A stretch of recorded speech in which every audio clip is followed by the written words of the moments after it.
back again talking Detroit Lions here with legendary wide receiver Herman Moore. Coming off the Christmas break, did you have a great Christmas, first off? Come on, man.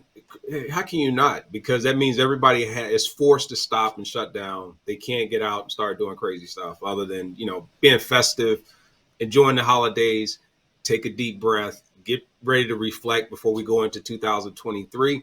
So, yes, it was, other than, the Lions putting a little bit more pressure on themselves with the loss against the Panthers. That was a tough one. But outside of that, man, it's been a great holiday. Hopefully you didn't have a lot of eggnog because it really looks like the Lions defense had eggnog before that Panthers game. Initial thoughts, the Panthers run all over the Detroit Lions, 320 yards rushing against their defense. We get smoked out by the Panthers. I just didn't see that coming. I don't think, running the football is something that the Panthers, you kind of knew they would come out and do a little bit of that. Passing the ball, I think they've had pretty decent balance there. But just to come out and have the success of those big plays early, and then I thought, okay, there's going to be this adjustment that happens defensively. And, man, it wasn't until well into, the third quarter or somewhere in that range that they actually started to catch on. But that was something that really exposed them. And then you start thinking about the games they have coming up, the last couple of games of the season. That becomes a little bit of a problem if it exists and if it continues. But I just didn't see them being able to be exploited and really just over and over on a regular basis, the running game. So that was a little concerning. What happened there? Because I've never seen anything like this. The holes were giant. It seemed like every single play was a 40-yard gain on the ground. Did the defense just run wrong plays? Were players completely out of sync? What do you think took place defensively for such a massacre on the ground? You get guys going in the wrong gap sometimes, and then also when you get trapped and you misread or you get shielded off, it's always when you try and create lanes for your running back, there's always a way in which you try and wall them off, or you try and get one guy up through the hole so they can, pull or come through and take on the linebackers. So there's two things that are breaking down. You're having to break down at the line of scrimmage in terms of your gap protection in lanes, or being able to really get in there defensively and make sure offensively they have minimum options. And then the second one is your second levels where your linebackers are being out of position and or being caught in just the wrong defense. Really, whether it's a called scenario where they're just set up wrong, or whether they're misreading misdirection or plays that are happening. And I when that happened and that occurred, it just became real problematic for Detroit. And it seemed like they just could not figure it out, which again was surprising because I don't know if this is something they hadn't seen on film. And it was something they were doing differently out of Carolina than what they'd done in the past. But I just don't think that was the case as much as I just think they fell asleep. Definitely fell asleep. The whole defense was playing bad, even the secondary. Jeffrey Okudah got benched during the game. Is it just one of those anomalies that it's a rarity? It happens to every NFL team where just one day they all play bad, and this is the National Football League? Or is this something that's more concerning? I'm not overly concerned because this isn't something that we've actually seen. We haven't seen them get really handled like that from start to finish in a long time. And then if you look at the stretch of wins that the Lions had, this becomes the anomaly. This becomes that thing that you just kind of go, let's see what happens. And if a pattern starts to develop, then it's a problem. But right now I just see this as cleanup. I see this as a team that just needs to kind of go back and regroup. And they just happen to have everything that could go wrong went wrong at the same time for them against a team that just really, I don't think, should have ran the ball that effectively against them. We got about 20 people left till we get to about 5,500 subscribers. So if you're not subscribed to Lions Nation Unite, let's get it done. Love to get to 5.5. If you're Dan Campbell after a game like this, what do you do to steer the course back towards beating the Chicago Bears and making a playoff run? Do you take the football and put gas on it, light it up, throw it in the trash? Do you take the film and drown it underwater? What do you do with such a bad performance like that? if I'm Coach Campbell, I'm just going to go back and remind the team and show them, here are the statistics. Here's the type of play that we had that led up to us winning all those games, those consecutive games to get back to where we were at, 500.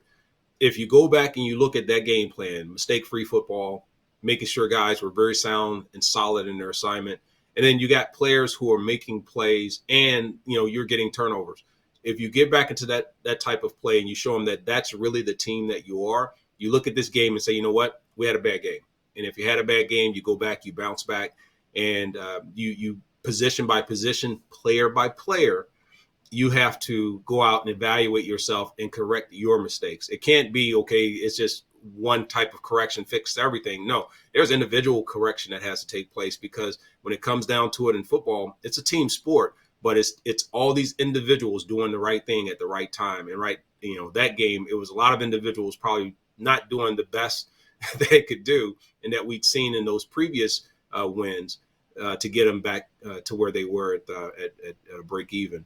But they still have slim chances of postseason play. They still have to win, and that's all they can focus on. I don't think you can. I mean, the game's done. It's water under the bridge. So I wouldn't really put a lot of time, if I'm Coach Campbell, I wouldn't put a lot of time and effort into that type of a game and those type of mistakes, other than just, quick couple reminders, let's get back to business.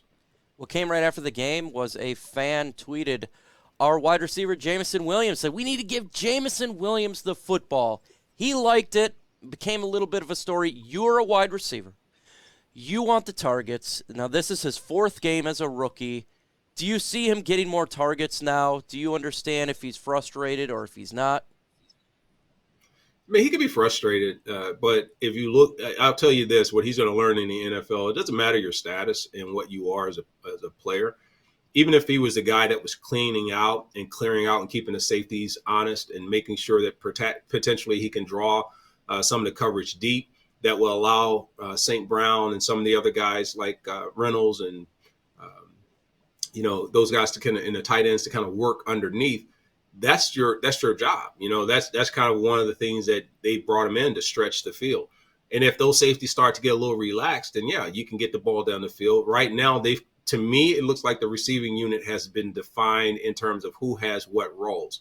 You have guys that are chain movers and guys that are playing really within the zones and finding those matchup issues. You have others that they're trying to get the ball to very quick. DJ Shark as another guy that they've started to look at as a deep threat. And I think that's where he's feeling that, like, if you're going deep there, why can't I go and get some of those deep passes? And it will come. Only thing I would say is just make sure he stays focused, because when they do come your way, if you're over pressured and if you're overthinking it, and it's not that he's not a playmaker, but if you're not ready for that on a regular basis, it could set you back. I think he's in a good spot. Can they target him a little bit more? Yeah, why not? Given where the Lions are, but it's still got to make sense. I mean, I don't think he's a player you just throw it up and see if he can make a play, as much as it looks like he needs a little bit of more separation and he's got to get behind those guys. But I've seen him contest the ball in college. We'll see what happens. And if he could do that in the NFL, it's a little bit more physical. A lot of people will say it's not, but it is. So I just expect him to kind of continue to evolve, and he's going to really need to exercise patience. And I will say this. The other thing is, when you go to social, it's okay when a fan wants to comment and those things, but you don't want to get baited into it to where you start to start asking for the football, or start to question the coordinator, or question your quarterback, or question whether or not you're getting enough touches and all those things and looks through that channel. Your coaches are right there, your teammate, your quarterback, they're all right there in the locker room. Go talk to your OC. Go talk to your position coach, have him advocate for you, because a lot of your passes and whether or not you're getting it starts with the position coach that's going in, and he's got to be the one vouching for you getting more. So that's where the conversation and the dialogue typically will occur initially. Lions played a bad game, but in the Army we have a term. It's called the just fire and drink water and drive on. You move on. We got a game on Sunday. That's big it. Game, NFC North. Got the Chicago Bears coming to Ford Field for the last game at Ford Field this season. Lions got to win out to make the playoffs. Bears aren't that good. 3 wins this year. What do you think is going to take place with the Detroit Lions? Should they come in and just obliterate the Bears and make a little bit of a statement here after that loss? Well, they're going to have to jump all over them, but they can't go out and play outside of whatever the scope of the game situation is. They can go out, and if they're coming out to say, you know what, we're gonna go out and try and dominate this team. We're going to go out because we're playing at home and we have the opportunity to play this team, and we think that we're superior. You go out and you set that tone and tempo, but at the same time, you can't play so reckless to where you allow a team that you definitely have the upper hand on to have an opportunity to stay in the game. I see this being real challenging for them because you're talking about going against a team that's pretty good against the running game, and then you have another defense that is giving up some yards on the running game. And then when you look at the passing and you look at kind of where the offensive and defensive ranks are, offensively the Lions definitely are superior, but the Bears right now leading the NFL in rushing. That's going to pose some problems to a team that has struggled and is definitely coming off of a game where confidence was shaken against the Carolina Panthers, and having the opportunity to be exploited like that could have some anxiety going right now. Yeah, and we're going against a quarterback in Justin Fields who's a dual threat mobile quarterback, over 1,000 yards rushing. How can the Lions defense contain him? Because this guy can run. He's the best running quarterback next to Lamar Jackson. What can the Lions do defensively to slow him down? Well, I think you can contain them by basically spying them. I think they can go a little bit more man or a little bit off coverage and play the receivers in a little bit more one-on-one coverage or some type of a zone that allows them to be contained. And the biggest concern becomes not just when Justin Field has an opportunity to scramble, but if he buys additional time, that means there's longer coverage that has to take place in the secondary. So you expose yourself when you bring more people up and you don't get to the quarterback, or he escapes the pocket, resets, and now you got guys running one-on-one down the field. It doesn't matter what type of receivers you have.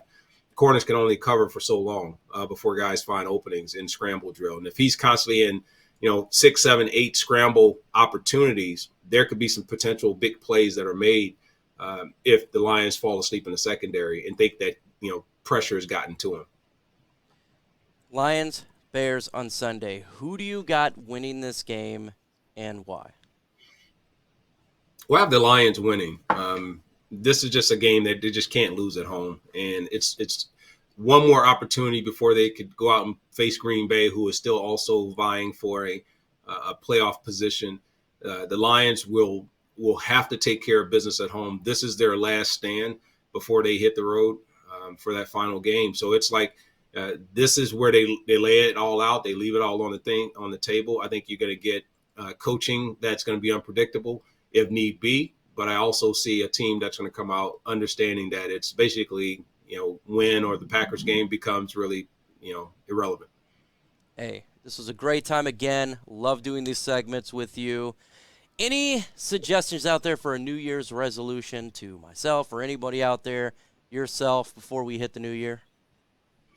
Just to understand that the world has changed. We have to change with it. We have to evolve as people.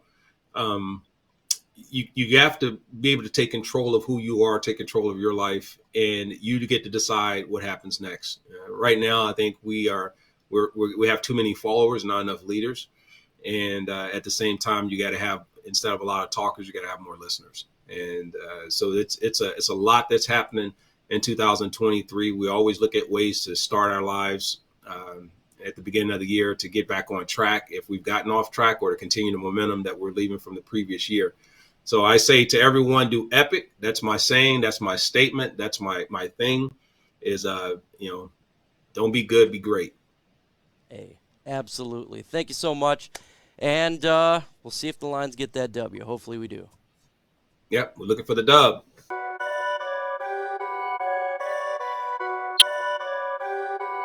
Perfect.